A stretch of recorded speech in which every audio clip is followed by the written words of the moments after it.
Alors je vais faire ça en moins d'1 heure, vous pouvez vous sauver en cours de route, et le plan que l'on va suivre consiste à se demander pourquoi Rodin a été si fasciné par cette danse-là, parce que le rapport à la danse, il est dans le travail de Rodin, même si c'est déjà un premier paradoxe, c'est un sculpteur. La danse, c'est quand même assez difficile. D'ailleurs, c'est difficile à regarder en général, parce que même en vidéo, en cinéma, c'est un art de l'instant. C'est comme le cirque, hein. Vous savez, on va pas au cirque pour que le mec tombe du trapèze. Et s'il tombe, on est bouleversé, il a foutu notre soirée en l'air. Mais en même temps, c'est parce qu'il y a ce risque et cet instant-là que le cirque en DVD, c'est pas pareil. Et encore pire, si le mec tombe et qu'il meurt dans le DVD, c'est nul, ça n'a aucun intérêt. C'est le temps instantané. Donc cette captation du temps et de la danse pourrait être la raison de Rodin.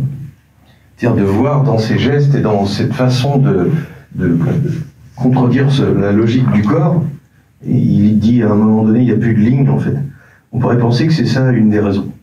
Et puis l'autre raison qu'on pourrait imaginer, c'est ça qui va me servir de fil rouge, c'est cet intérêt pour les mains, c'est très fascinant là, dans ce qu'on voit, et aussi pour ces fragments, puisque la danse par le costume, par le port de tête, par les attitudes des mains, dit quelque chose, c'est ce qui est le plus intéressant. Vous savez faire un fruit maintenant, et puis un germe, et une fois que c'est dit, on comprend très bien, en fait, c'est quand même assez...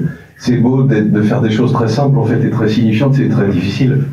Et on pourrait penser que c'est cet intérêt pour des postures qui va fasciner Rodin. En fait, il va se retrouver à Marseille suite à avoir vu le ballet à Paris, il les suit en train, et puis pendant 6 jours, il va faire 150 dessins. Et il va avoir une sorte de crise de fatigue après, parce que c'est quand même beaucoup d'un coup. Et il va dessiner, mais il va aquareller après, en fait. Donc le rapport entre le trait qui est là et la couleur n'est pas tout à fait en même temps. C'est pour ça que c'est intéressant, parce que ça va nous permettre de regarder comment Rodin travaille. Et que ce qui l'intéresse, c'est pas forcément cet exotisme, en fait, puisque c'est quelque chose de très nouveau et qui ne nous ressemble pas. Même si c'est quand même une preuve de grande ouverture dans cette époque-là. Et Rodin est vraiment l'artiste qui va créer la modernité. Si on fait court, pour que je vous fasse un résumé en une phrase, du cours de fac que je donne sur la modernité c'est pas que ce soit nouveau, parce que le nouveau ça existe depuis la Renaissance, 1515. La modernité, à partir de 1805, c'est de faire quelque chose qui va transformer le rapport au spectateur. C'est-à-dire que vous allez vous retrouver, je suis obligé de le simplifier en une phrase, vous avez un cours gratuit en une phrase. C'est que vous êtes devant quelque chose. Alors l'exemple qui est le plus parlant, c'est Frankenstein. Voilà, vous lisez ce livre et vous avez la trouille. Et c'est ça que cherche l'auteur. C'est à fabriquer quelque chose qui vous fait réagir. Pour faire court aussi, la Joconde, que vous la regardiez ou pas, elle s'en fout, elle fait son travail de Joconde. Le rapport au spectateur et au spectacle et au présent va devenir très puissant avec l'époque moderne. C'est pour ça que un philosophe qui s'appelle Garcia dit que l'époque moderne, c'est l'intensité de l'électricité. C'est-à-dire quelque chose qui devient très fort d'un seul coup. Et le contemporain, c'est pas pareil, ça sera dans les années 1950. Mais Rodin, avec, on pourrait mettre Monet si vous voulez, c'est que devant les nymphéas ou devant une toile où il y a des petites taches, petit à petit, votre œil se recule et dit « Ah, c'est ça que je suis en train de regarder, je suis en train d'identifier ça. » Et le plaisir de reconnaître est très puissant, en fait. Donc on pourrait penser que ce qui intéresse Rodin, c'est cet exotisme, cet autre costume, ces autres couleurs, et puis ces gestes de main qui sont très très étonnants dans le rapport au corps et à l'attitude générale. Vous voyez, l'air décentré. On a dans la tradition occidentale, attention, je vais mimer. C'est le seul moment de mime de toute la conférence. Là, je suis sur 2 jambes, et quand je prends un aplomb, je suis sur une jambe. C'est-à-dire, je suis sur une tension là, et l'autre est relâchée. Depuis les sculptures grecques classiques, les Égyptiens sont sur 2 pieds, on est d'accord. Ce qui va arriver avec les Grecs en moins 500, on va dire, c'est que d'un seul coup, il y a un aplomb et on sent la pesanteur. Ils cherchent à représenter quelque chose de plus réel. Là, un modèle de mode encore aujourd'hui se tient de cette façon-là. C'est-à-dire vous avez un appui d'un côté, un relâchement de l'autre côté, une tension sur un bras. Voilà, je ne peux pas faire la star de mode tout le temps, quand même, c'est dangereux. Et puis il faut un supplément, madame la directrice. Et donc ils vont avoir des postures qui sont très différentes de ce qu'on a devant nous. On pourrait penser que c'est cette nouveauté d'attitude de main, d'attitude de corps, de costume qui lui plaît. Ça pourrait suffire en fait. Et on pourrait ajouter l'intérêt d'un sculpteur pour le mouvement. Essayer d'attraper quelque chose qui n'est pas fait pour être... On pourrait imaginer que le cinéma peut attraper le mouvement, peut-être un peu le dessin, en faisant des gribouillis dans tous les sens. Alors après, c'est pas parce que vous bougez votre crayon que ça représente le mouvement, c'est bien la question de l'art qui est en dessous, mais avec la sculpture, c'est encore plus étonnant. Ce qui devient intéressant, et les dessins comme ça font penser, si vous aimez le merveilleux Hugo Pratt, il fait des dessins comme ça, c'est-à-dire on dirait qu'il travaille directement avec de l'aquarelle, et que le trait viendrait après. Ce qui a l'air d'être intéressant et qui va être la piste qu'on va suivre, c'est que ce qui l'intéresse, c'est le rapport des membres, il y a cette idée de morceau, au reste du corps. C'est-à-dire, vous voyez, les mouvements du bras, on dirait qu'ils touchent les bords du dessin, et il dessine une forme de part et d'autre sur le côté. Il pourrait cadrer plus grand, il fait en sorte que ça vienne barrer les deux côtés du dessin pour que ça fabrique des vides. Et c'est ça qui va nous servir de fil rouge, parce que dans ce que fait Rodin, vous voyez, cette posture-là, elle est intéressante que parce que on voit aussi le petit triangle blanc sous son bras. Donc le corps se détache par rapport au fond. C'est-à-dire si je fais comme ça mais que je me mets comme ça marche pas. Ah non, j'ai fait un deuxième mille. Et donc il va chercher les rapports de vide et de plein dans des attitudes qui sont un peu curieuses pour nous. Dans la façon d'être verticale, dans la façon d'être appuyé sur une jambe ou sur une autre. Il va chercher quelque chose d'un déséquilibre, mais dans lequel le vide et les pleins comptent tout le temps, toujours autant. Donc il y a à la fois cette recherche de nouveauté, à la fois cette recherche de mouvement et de couleur, et à la fois ce rapport à la construction générale.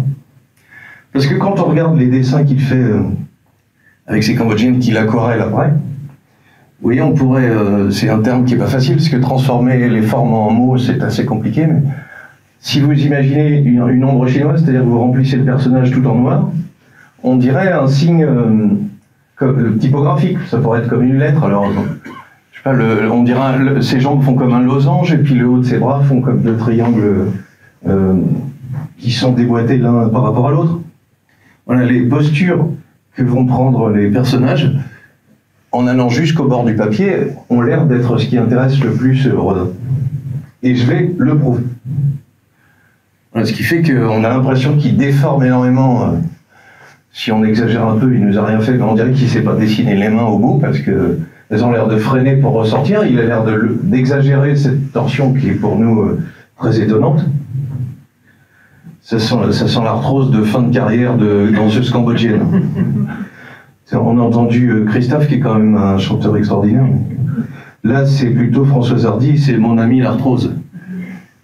Elle a donc des attitudes qui vont être exagérées, outrées, et qui en même temps, dans la dynamique du papier, vont avoir l'air de vouloir sortir, vouloir fabriquer des formes. C'est ça qui a l'air de ressortir de ce que fait Rodin. Alors maintenant, chère Madame la directrice, on est prêt pour comprendre pourquoi, avant que je n'oublie, il y a un très beau musée Rodin, il y a un très beau musée Rodin à Meudon, qui est gratuit. Et il faudrait penser à y aller. Ça, c'est le musée Rodin. Si on réserve à l'avance, c'est très beau. Le premier dimanche du mois, c'est rempli de gens. Mais celui de Meudon, je vais vous montrer des images, il est magnifique. C'est pas très loin d'ici. L'air de rien. 35 minutes en voiture quand il n'y a personne. Le plan, pour ceux qui s'endorment et qui se réveillent en cours de route, consiste à regarder comment Rodin travaille, voir qu'il va s'intéresser aux fragments, aux morceaux, voir comment il assemble tous ces morceaux pour faire des sculptures. Il ne fait pas que copier du tout, il va prendre des bouts. Et puis identifier et comprendre ce qu'il a voulu dire quand il dit ces danseuses cambodgiennes, elles ont de l'antiquité en elles, mais pas la même antiquité que nous, quelque chose d'ancestral. Alors c'est la transmission dont il parle, mais c'est pas que la transmission. Et en comprenant ça, on va comprendre pourquoi il est fasciné par elle. Ça, c'est le beau gosse Rodin quand il est jeune. En 62, il est élève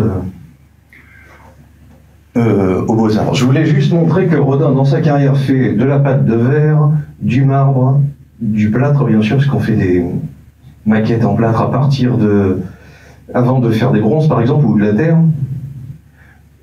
Et qu'il va jouer aussi assez souvent, j'aurais pu mettre Michel-Ange qui faisait ça à l'époque de la Renaissance, à ne pas finir le travail, à laisser des morceaux pas finis, ce qui fait que le visage qui est à peine esquissé, qui est assez doux, va contraster avec le côté brutal qu'ont fait les gradines sur la matière. Il va laisser des morceaux tels que, dans son jeune temps, il fait du marbre, et puis il va être connu pour cette première sculpture. Pourquoi est-ce qu'il est connu? Parce qu'en fait, c'est tellement bien fait, et ça c'est au musée d'Orsay, qu'on va l'accuser d'avoir copié, c'est-à-dire d'avoir moulé le modèle qui est là. J'avais oublié de prévenir qu'on allait voir des bistoquettes. Et il n'y en aura pas tant que ça pour ceux qui sont fans. Je ne peux pas tout avoir. On ne peut pas mouler un modèle parce que c'est pas de l'art, si je fais que reproduire à l'identique. Ce qui est une question très compliquée qu'on ne pourra pas résoudre aujourd'hui. Derrière lui, il y a un autre personnage qu'on va voir juste avant. Rodin va donc refaire cette sculpture pour prouver que c'est lui qui l'a fait et que le modèle qu'il a utilisé, qui était un soldat, il l'a vraiment sculpté. Et puis, c'est là où on va commencer à regarder, première partie sur 3, comment est-ce qu'il travaille. Il va utiliser des choses qu'il a déjà faites avant, c'est-à-dire, il va faire des moulages qu'il va reprendre. C'est-à-dire, une fois que j'ai sculpté un bras, je peux en faire des copies, je fais un moule en plâtre, je coule du plâtre, je me fais plein de bras d'avance. Ce qui est assez inattendu, parce qu'on s'attend à ce que ce soit une création en direct avec un modèle, mais en fait, c'est là où ça va commencer à être moderne déjà, c'est que c'est un assemblage de plein d'éléments. C'est ça l'intérêt pour les fragments, pour les bouts de pied, les bouts de main. Et c'est ce qui fait que vous pouvez trouver que les bras du monsieur Saint Jean-Baptiste ont l'air, sur le bras droit, on a l'impression, c'est assez curieux qu'il tienne son bras de cette façon-là, parce qu'il a l'air d'être en train de parler ou d'argumenter. Et puis on a quelque chose qui est très intéressant, c'est que vous voyez son bras gauche, il est en train de tourner vers l'intérieur, donc ça fait une sorte de torsion de ses bras. Comme s'il ouvrait quelque chose d'un côté et comme s'il refermait de l'autre côté. Il va y avoir toujours chez Rodin une espèce de tension et de relâchement, mais exagérée par rapport à la tradition qu'on a. On le voit assez bien. Je vous montre Saint Jean-Baptiste parce qu'en fait, on va avoir la même sculpture, enfin une autre sculpture de Rodin, qui est présentée telle que l'homme qui marche, avec les mêmes jambes que Saint Jean-Baptiste. Essayez de suivre un peu, s'il vous plaît. Mais sans bras et sans tête. C'est-à-dire, il va exposer plusieurs choses faites avec le même matériel de départ. Ça, c'est... Si on est un peu cruel, il m'a rien fait, mais c'est un peu du foutage de gueule. Les gars, vous avez déjà fait, vous récupérez, qu'est-ce que c'est ce truc? Alors, c'est du sampling. On pourrait dire ça comme ça. D'ailleurs, ce qui va être le meilleur exemple de ce qui est moderne, c'est le collage. Chez les surréalistes ou en utilisant des magazines comme on le fait un peu avant les surréalistes. Il va réutiliser des choses qu'il a en stock, qu'il va mettre par moment sur les cônes, et puis quelquefois qu'il ne va pas mettre sur les cônes. Ça, c'est le premier élément à retenir, vous allez comprendre d'où ça vient, parce que c'est ça qui est le plus facile. Et une deuxième chose qui intéresse beaucoup pour un sculpteur, c'est l'équilibre et le déséquilibre. C'est-à-dire que les 3 petites sculptures qui sont ici, elles tiennent les unes avec les autres. Si vous regardez bien, elles ont l'air de danser, ce qui est assez habile. Elles tiennent sur une pointe des pieds, mais en fait, c'est 3 personnages qui servent de contrebalancier l'une par rapport à l'autre pour tenir debout. C'est-à-dire qu'elles tiennent debout que parce qu'il y en a une autre, ce qui est quand même un bon début de représentation de la danse. On peut avoir un morceau qui apparaît et qui n'existe que par rapport à quelque chose d'autre. Et c'est là où on va commencer à comprendre que ce qui est intéressant, c'est pas seulement le tour de force de faire tenir 3 bonhommes les uns avec les autres. Il suffisait d'être grognard chez Napoléon pour comprendre qu'un fusil contre un fusil contre un fusil, ça tient ensemble. C'est que ce qui va intéresser Rodin, si je vous le dis vite, parce qu'il est tard, c'est le vide que fabriquent les corps entre eux. C'est-à-dire, c'est autant la pression d'un élément par rapport à un autre, autant la surprise de la danse, que l'espèce de forme entre elles qui se fabrique. Rodin, il va être un peu un compositeur, puisque la question de la matière première, ça va être résolu assez vite. Je vais prendre 2 exemples assez simples. Si on prend cette dame qui, en plus de se tenir d'une façon un peu à la Michel-Ange, parce que vous voyez, quand on a les jambes qui sont relevées comme ça, enfin non, quand on a le dos comme ça, on s'en souviendra plus tard. Et quand on essaye de le faire, on s'en souvient longtemps. Elle a une torsion qui fait que la ligne de son bras qui n'existe pas, vous allez voir sur la suite, elle va avoir des bras d'un seul coup, la ligne de son bras, de son épaule droite, est presque à l'horizontale de son bassin. Pour faire court, c'est à peine tenable ou à peine réel, ce qui n'est pas la question pour Rodin. La question, c'est que ça soit expressif, c'est-à-dire qu'il exagère la torsion du corps pour qu'on comprenne la tension qu'il y a et le relâchement. Si on le disait un peu vite, ça a l'air presque peu féminin comme posture. Et dans les maquettes qu'on a, puisqu'il en a fait beaucoup d'assemblage, on a des morceaux de choses en plâtre qui lui permettent de jouer tout le temps entre la matière qui est assez rugueuse et qui est laissée telle qu'elle, et puis la douceur qu'on retrouve dans le visage. Et puis dans certaines qu'il va conserver, alors quand on fait une maquette par exemple en terre, et puis on va mettre des plaques pour faire un moule, et puis on va couler du plâtre dedans, et vous voyez les jointures qui sont sur le bord, en fait c'est le rabiotage de l'un par rapport à l'autre. Normalement on le ponce, lui va quelquefois chercher à le garder. Il va le garder parce qu'il veut qu'on voit que c'est un collage, il veut qu'on voit que c'est un assemblage de quelque chose. Alors la première surprise, c'est que cette dame est assez... La photo est assez belle, elle est au musée Rodin. Parce que cette espèce de douceur sur le visage, elle contraste vraiment avec le granulé de tout l'ensemble de son corps. Et que quand on le prend en photo sur un fond foncé en clair, ça donne pas du tout la même ambiance que là. Il va faire un essai de bras. Et ce qui devient passionnant, c'est qu'on commence à devenir expert en se disant « Ouais, avec les bras, on voit pas pareil, ça change complètement tout. » Ça a l'air plus lourd, ça a l'air moins gracieux, on voit moins son visage, on voit moins l'inclinaison de son corps. Oui, cette horizontale dont on parlait avec la ligne des épaules et de la taille, on n'arrive pas à le voir de la même façon. Rodin, il s'en fout, il peut clipper des bras, il peut recommencer, il fait d'autres essais. Ce qui devient intéressant, c'est que dans un musée Rodin à Meudon ou à Paris, on peut voir plusieurs épreuves de l'un et de l'autre, ce qui fait qu'à la fois on peut décider d'aimer le numéro 3, pas comprendre du tout pourquoi il a fait le numéro 2, et en tout cas comprendre quel est le mécanisme de construction de l'ensemble. Et ça, c'est très moderne. C'est qu'on s'en fout que vous aimiez les meules de foin de Monet, et que vous trouvez ça vilain ou pas, c'est que la série de plus de 9 toiles les unes à côté des autres permet de comprendre de quelle façon il travaille. Et à nouveau, vous êtes en situation d'enquêter pour comprendre ce qui se passe. Donc, spectateur actif. Revoilà la dame dans une scène très différente, avec un deuxième personnage un peu plus connu qu'elle. C'était une Marie-Madeleine, qui est censée tomber au pied du Christ, mais là qui a l'air s'y accrocher un peu avec insistance.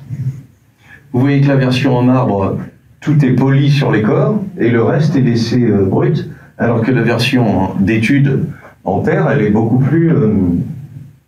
moins contrastée en fait. On va dire, si je peux dire ça comme ça, les espèces de grumeaux où on voit les outils et puis les doigts, font pas la même chose quand c'est fait avec un outil seulement. Par contre, ce qui intéresse Rodin, qui plaît pas à ses contemporains, c'est que c'est pas fini. Ce côté pas fini, c'est ça sa force, c'est ça sa nouveauté. Et c'est ce qui fait que le spectateur va inventer quelque chose. Mon deuxième exemple, il est encore plus radical parce que je sais d'avance, on est en 1890, ça s'appelle la Muse tragique. Impression Soleil Levant, c'est 1872, donc là on est à l'époque de la mort de Van Gogh et de la grande époque de Gauguin en gros. Vous aimez cette dame dont on voit à peine le visage et qui n'a pas de bras, et la plupart du temps, on n'aime pas quand il y a le bras. La photo accentue le fait que sa main soit au premier plan, elle est très présente.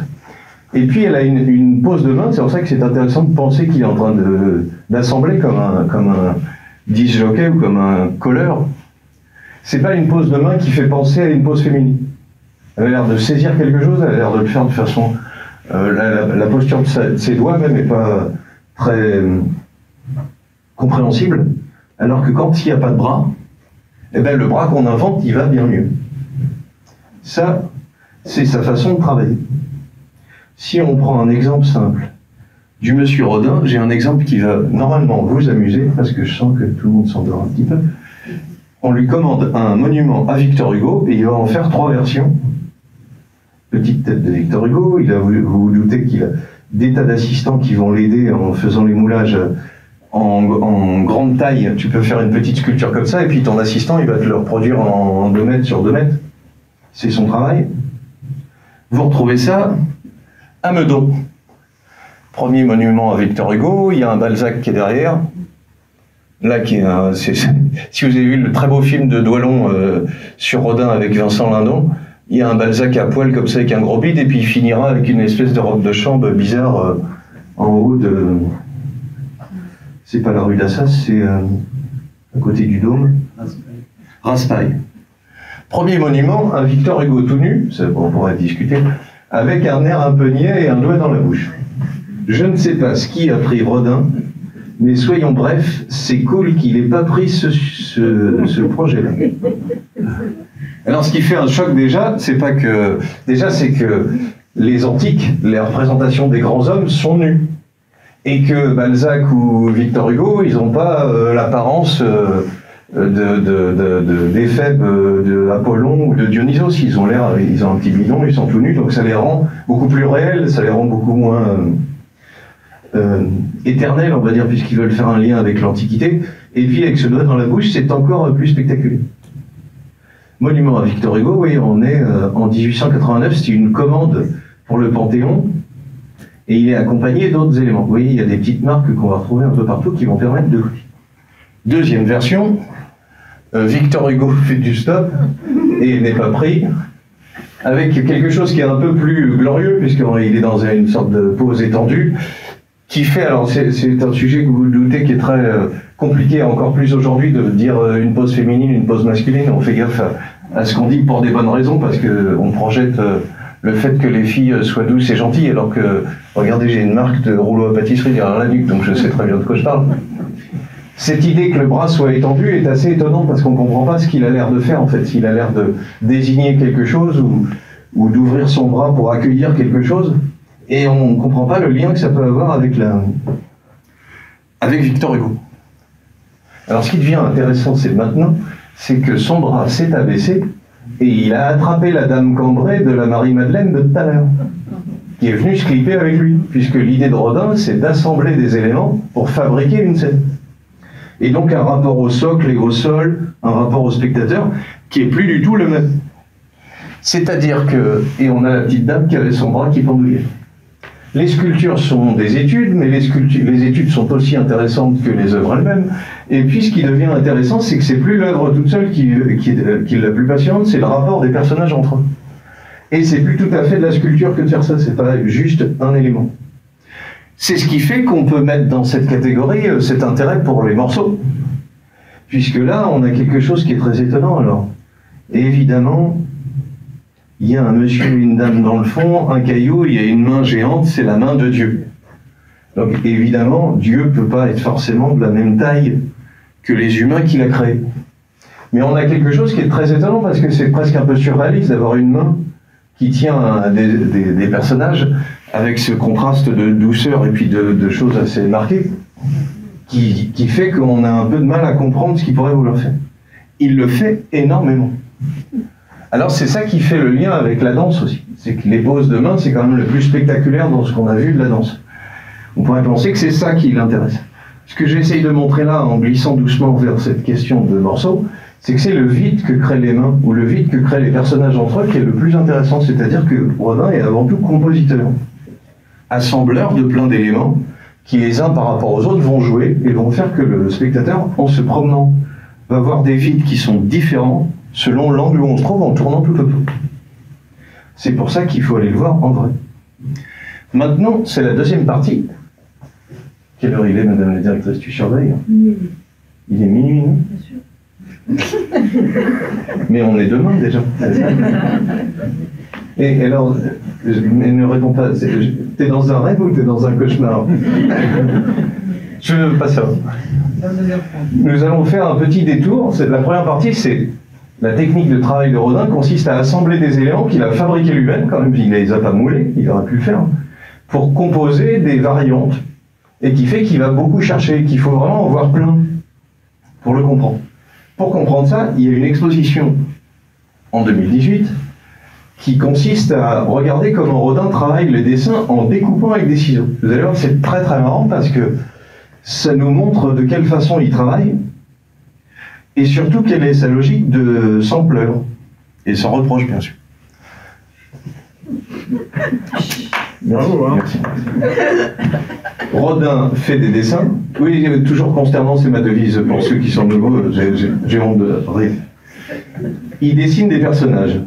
Première chose, si vous ne faites pas de dessin, vous avez le personnage, le modèle qui pose et qui peut tenir très très longtemps. C'est pas le fait de bouger ou qu'il aille vite qui est un problème.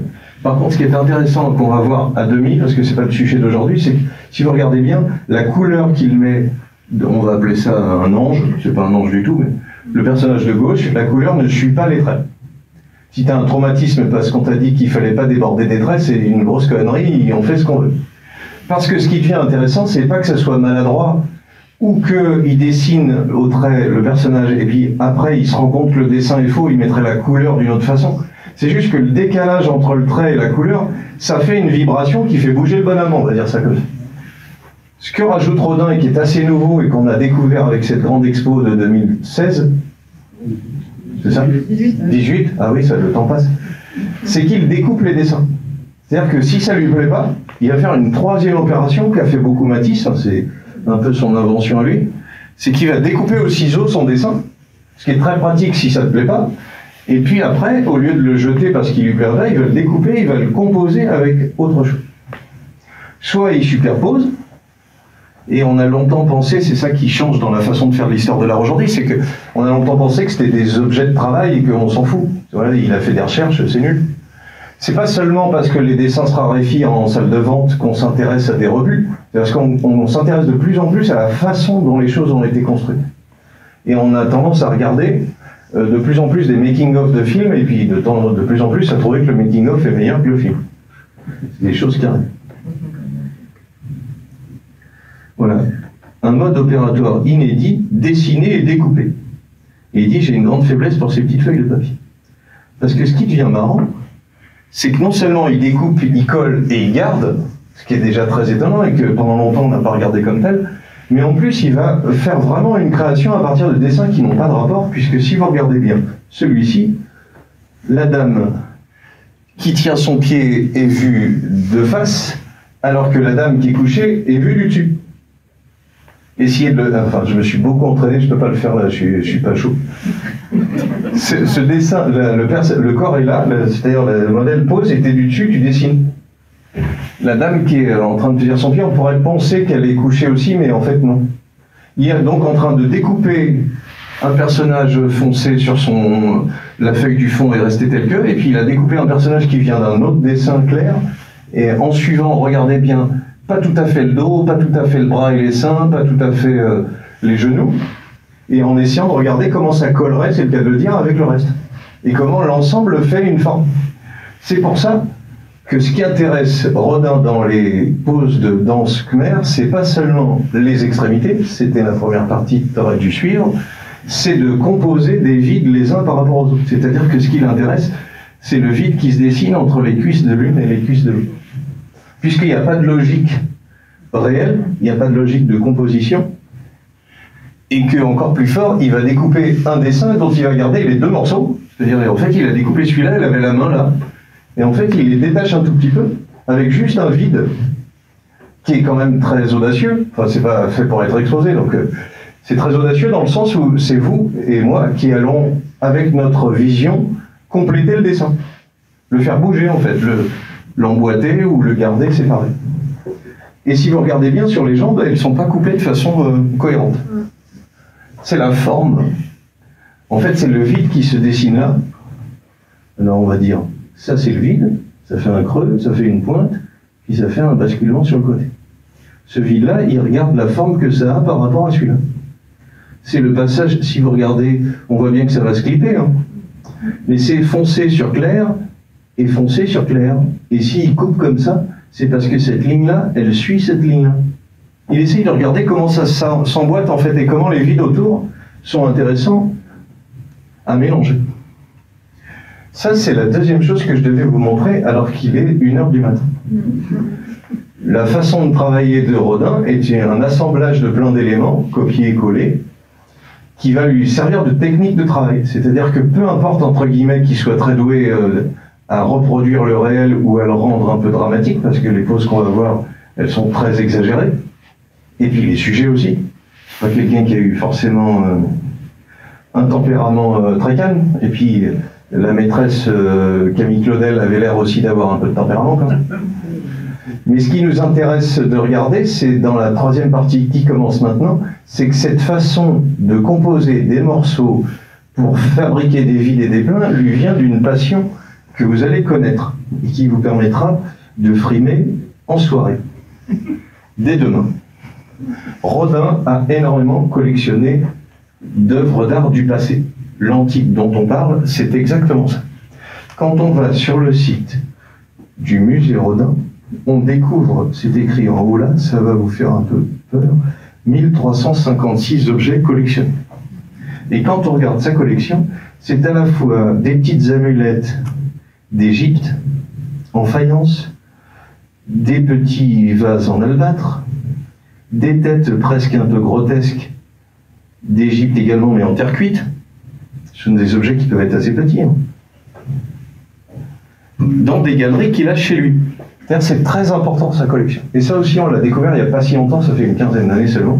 On le savait très bien, mais on s'est rendu compte que sa collection n'était pas seulement un catalogue pour avoir des connaissances de sculpteurs par rapport à ce qui se faisait avant, mais un intérêt, déjà une curiosité pour des peuples et des techniques très très différentes. Alors, on a de l'Antiquité avec des morceaux, et surtout, si vous êtes réveillé, puisqu'il est déjà 2 heures, et que vous avez suivi depuis le début, un intérêt pour des morceaux coupés. Alors non, c'est ce que je vais raconter tout de suite. C'est-à-dire que, exagérons à peine, ça va donner la solution de la conférence, le bras qui est là-haut aurait pu être fait d'un autre endroit et collé dessus. Si je vais un peu vite parce que vous fatiguez, il a piqué la technique des anciens pour faire un truc contemporain. Sauf que c'est pas la technique des anciens, c'est le temps qu'a pété la sculpture et on a paumé des bouts. Mais au lieu de voir juste que c'est un objet historique, il le voit comme un objet actif, actuel, et puis il le voit comme une technique de travail. Ça, c'est très très inattendu. Ce rapport à ce qui est ancien est beaucoup moins respectueux, c'est pas seulement lointain, c'est juste actif. Alors si on regarde, je vais aller un peu vite, hein, parce que 1356 objets, il va être bientôt 3 heures. Hein. On a des choses d'Orient, des choses de Grèce, des doubles têtes de romaines. C'est écrit en haut à gauche, mais on n'a pas le temps forcément de le voir. Du plâtre peint, masque funéraire de jeune homme, c'est très beau. Hein. Des paires de fesses qui commencent à avoir un peu d'usure. J'ai vu ça quand j'ai fait je me baladais à Montpellier et puis il y avait une publicité pour une pharmacie pour de la crème pour les fesses. Et on peut pas mettre de vraies fesses de mannequin abîmées. C'est complètement fou. Alors ils avaient utilisé un truc. L'art, ça permet ça. Peau d'orange courbée, boum. Et parce qu'on n'est pas prêt à avoir ça. Hein. C'est ça qui est fou. Hein. On est prêt à avoir des mannequins avec les fesses retouchées par Photoshop, mais pas avec des fesses de traviole. Alors que si tu les as aussi, tu peux comprendre. Ils collectionnent des morceaux de tissu. Ils collectionnent... ça, c'est égyptien. C'est le début de la bascule du mouvement des jambes dont je parlais, encore sur 2 jambes. Des petits morceaux qui viennent des Aztèques. Des morceaux d'albâtre qui sont moyenâgeux. Du bois indien. Du teck, c'est du bois aussi d'Inde. Des vases. Des masques grimaçants, des Égyptiens, des plaques. C'est à Meudon, ça? Vous dites? C'est à Meudon, la collection? Non, la collection, elle n'est pas montrée tout le temps, elle est dans la partie de Paris. À Meudon, c'est très grand pour voir toutes les maquettes, en fait. C'est un peu la grande salle que j'ai montrée. Et à Meudon, j'insiste, c'est gratuit. Faut qu'on y aille. Hein. Voilà, des morceaux de marbre, des morceaux qui sont tellement coupés qu'on n'en a qu'un très petit fragment de femmes nues, qui est en plus l'Égypte romaine, donc c'est vraiment une transformation. Ça c'est très mignon parce que c'est du verre, c'est une myrtille hein, en verre, donc c'est une sculpture d'un objet réel. Parce que si je la mets dans ta coupe de salade de fruits, tu vas te casser les dents. Un morceau, 2 morceaux. Ce qui fait que petit à petit, en plus de découvrir que Rodin connaît très bien l'histoire de la sculpture et connaît très bien l'histoire tout court, puisqu'il va jusqu'à la collectionner, Maintenant que je vous ai dit qu'il prenait des morceaux et qu'il s'intéressait à les clipper et les coller, on se rend compte qu'effectivement, même avoir un tout petit morceau suffit à son bonheur. Parce que maintenant que vous vous rodinisez, on voit tout le reste de la sculpture. Là, on voit la cheville, on voit la jambe, on voit tout. Comme disait Michel-Ange, la sculpture est dans le marbre, il suffit de la faire sortir. Bon, le problème, c'est quand nous on tape, ça fait pas la même. Des fragments, des fragments, des fragments. Bref, vous allez vous dire, on a tout compris, il n'y a plus qu'à s'en aller. Il reste un demi-rebondissement. Parce que Rodin, en plus d'être collectionneur et d'aimer ce qui est ancien, il a un vrai goût pour la collection de créateurs. C'est qu'il va oser coller sur des choses anciennes des trucs à lui. Et ça, si on est archéologue, ça se fait pas. C'est un objet ancien, respect. Non, ça l'intéresse comme vraiment objet de création. Donc là, le pot, il est antique. Et puis, vous savez, il suffit de... C'est comme quand on récupère des toiles sur des vides-greniers et qu'on peint dessus, on pourrait dire, c'est pas respectueux, mais on peut aussi se servir de quelque chose qui irait au rebut pour le faire. Ce qui devient intéressant, c'est que ce qui est un fragment devient un objet de création qui brouille les repères entre ancien et nouveau. Et crée quelque chose qui est à la fois des scènes très étonnantes, puisqu'il y a un contraste entre la matière du vase et puis ce corps qui est collé en plâtre, mais aussi une espèce de collage dans le temps, puisqu'on a quelque chose qui fait en 1895, et quelque chose qu'il a piqué dans le temps ancien. Le catalogue de cette collection, parce qu'il y a eu aussi une exposition qui montrait son intérêt pour le classique, ça c'est une sculpture qu'il avait, et ça c'est une sculpture qu'il a faite. Vous voyez, on est en 1905. C'est-à-dire que l'idée du catalogue, c'était de montrer à quel point il s'est nourri de ça pour piquer, mais de toute façon tous les artistes piquent des trucs avant, comme dirait... Goethe, si j'avais mieux compris ce qui était dit avant moi, je me serais bien gardé d'ajouter quelque chose, évidemment. C'est parce qu'on comprend rien qu'on le fait. Sinon, personne ne ferait numéro 10 après Platini. On dirait, ça y est, il a fait le max, le mec, qu'est-ce que vous voulez qu'on fasse? Puis il y en a un autre qui arrive, qui fait autre chose. D'ailleurs, c'est ce que fait Goethe en ajoutant cette phrase. Il va copier des éléments et les assembler avec quelque chose d'autre. Le plus étonnant dans cette petite collection rapide d'assemblage, c'est cette pièce-là qui est merveilleuse, puisque c'est une sculpture ancienne qui est un torse féminin sur lequel il a collé une main de squelette. Il a pris deux trucs antiques qui ne sont pas de la même période et qui ne signifient pas la même chose, et puis là aussi, torse féminin avec squelette, c'est vraiment la mort, la femme, c'est quand même une association tout à fait audacieuse.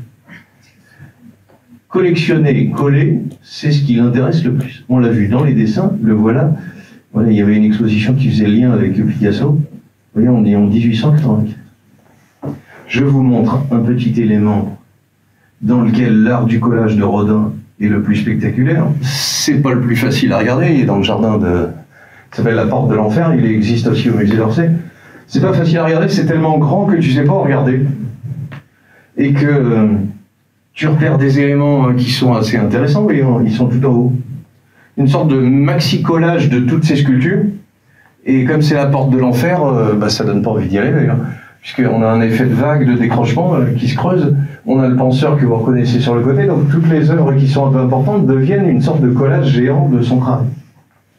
Mais on voit très bien, en repensant à nos petites danseuses du début, que les trois personnages qui sont les uns avec les autres dessinent des vides qui sont tout aussi intéressants que leurs costumes.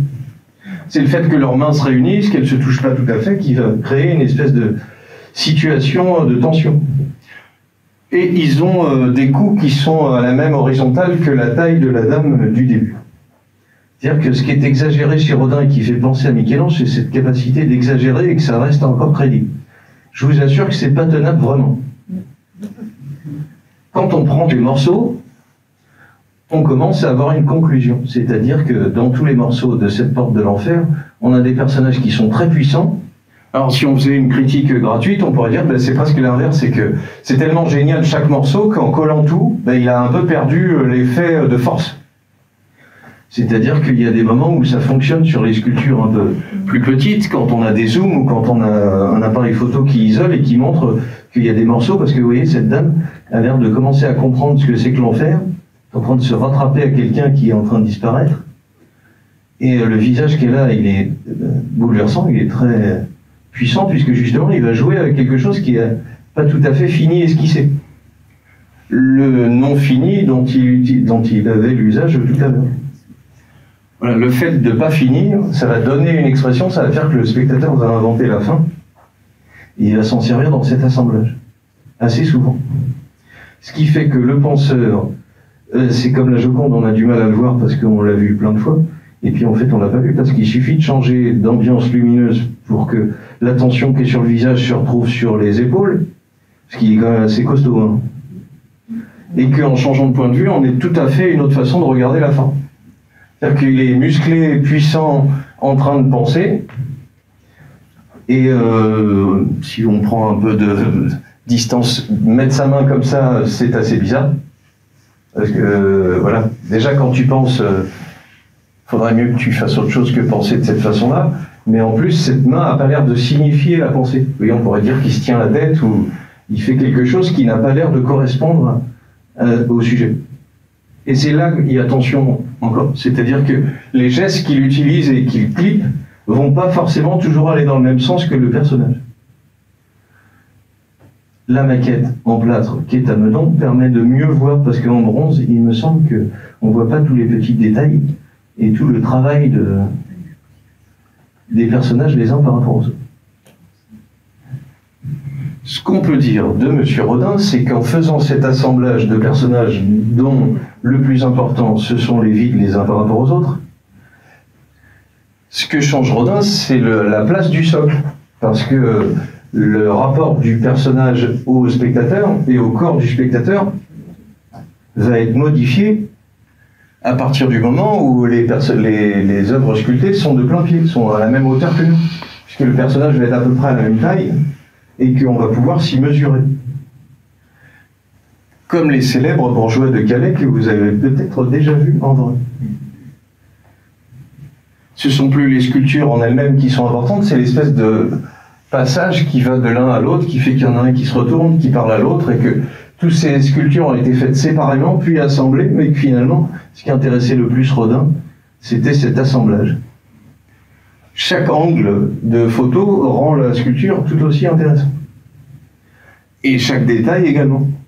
Et c'est là où ça fonctionne en un sens mieux que la porte de l'enfer. C'est-à-dire que tous les détails peuvent être travaillés, d'autres peuvent être laissés à l'identique.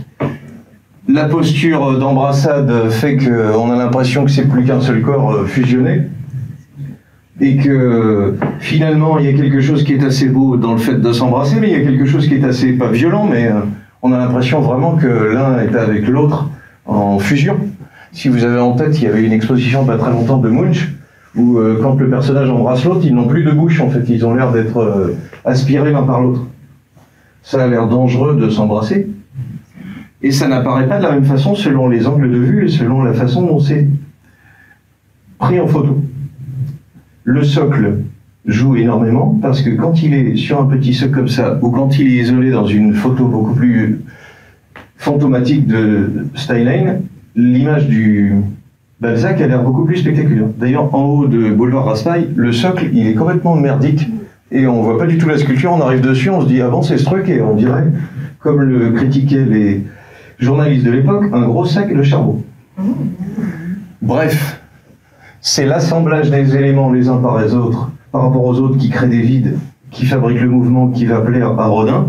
Et l'exposition qu'on a vue, qui remontre la fin de sa carrière, au moment où il voit ces femmes cambodgiennes, c'est que Rodin s'intéresse de plus en plus à cette absence de gravité, dans les deux sens du terme, c'est-à-dire il fait des choses de plus en plus légères, où les personnages ont l'air d'être en train de sauter.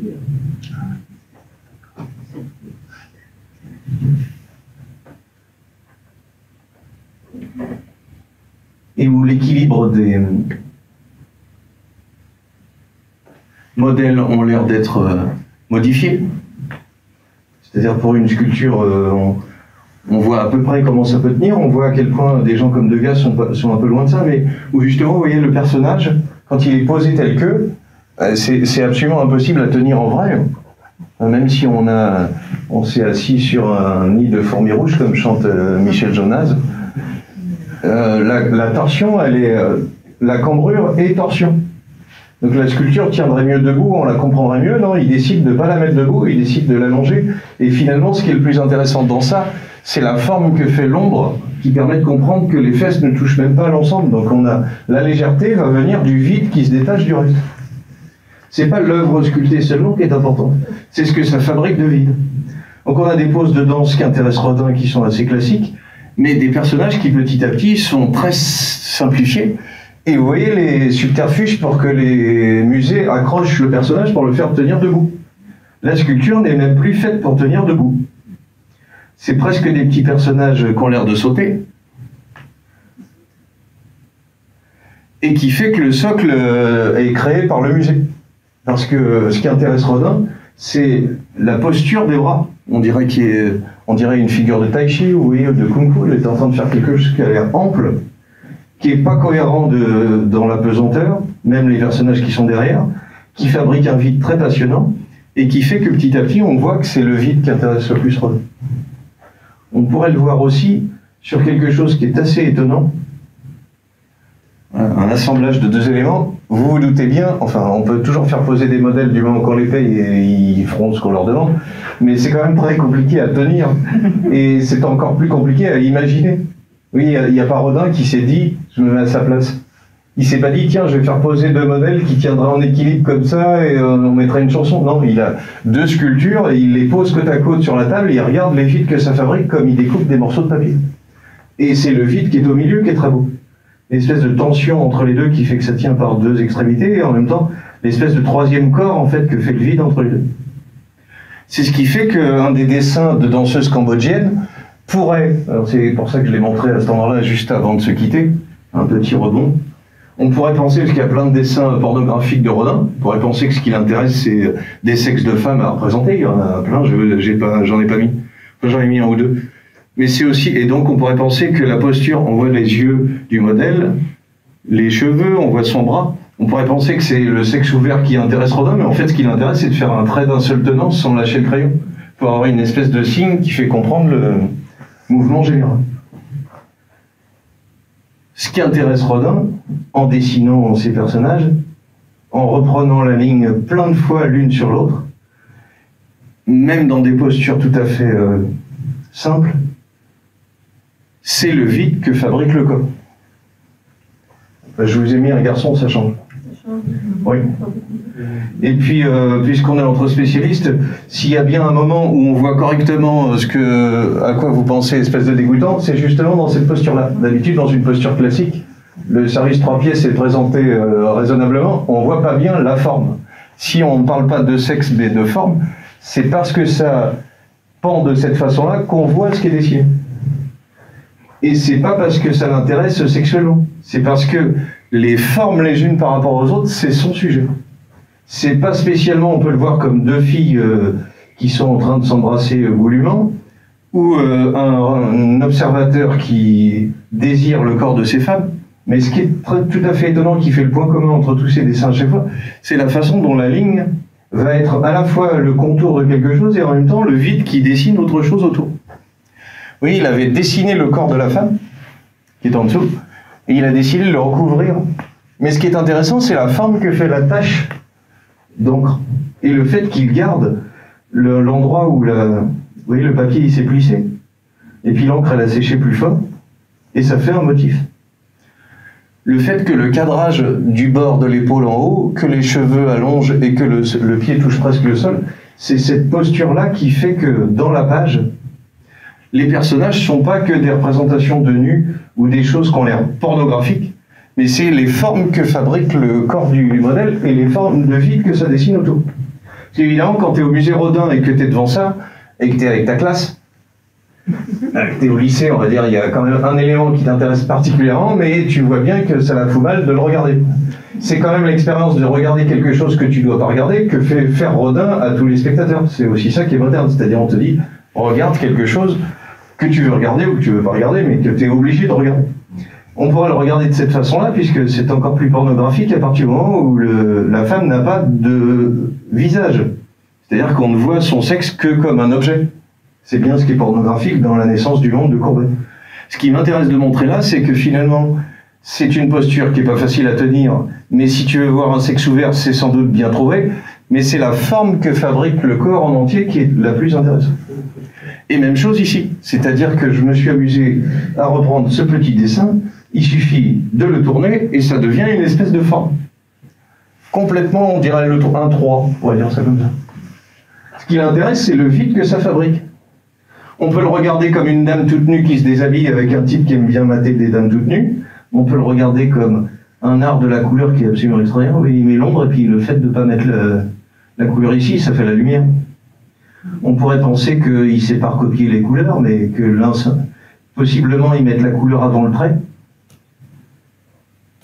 Mais c'est ça qui l'intéresse dans les dessins cambodgiens. C'est le fait que ces traits, ces morceaux, sont en train de dessiner des formes vides, des attitudes générales, qui fait que la couleur, elle n'est pas juste là pour illustrer, elle est là pour accentuer la forme générale. La forme des bras et des jambes, on la comprend mieux grâce à cette masse que fait le tissu.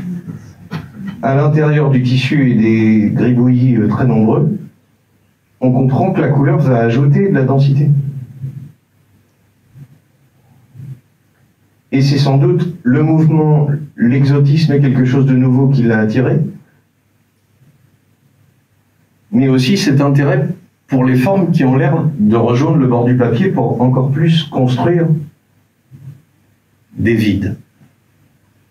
Oui, on ne peut pas dire que la tête, ça soit un chef-d'œuvre de précision. Par contre, on comprend déjà que c'est assez gentiment dessiné. C'est-à-dire qu'il ne les voit pas comme des objets. Non. Il a l'air d'avoir plus de rapport au modèle que de gars. Mais cette espèce de torsade de tagliatelle là, que fait les bras qui traversent de gauche à droite, c'est invraisemblablement incohérent, mais c'est beaucoup plus dansant de cette façon-là. Et on le comprend parce que le corps est oblique et parce que cette immense tache rouge fait un bloc qui ne suit pas du tout le dessin initial. Ce qu'a plu sans doute à Rodin quand il a suivi ces danseuses pour 6 jours de suite, c'est que cette attitude générale et cette nouveauté qu'il avait, cette antiquité qu'il a retrouvée, qui est la leur, c'est celle d'avoir un langage corporel qui était différent, mais aussi pour lui une façon de montrer ce langage corporel différent plus nouveau. Je vous remercie.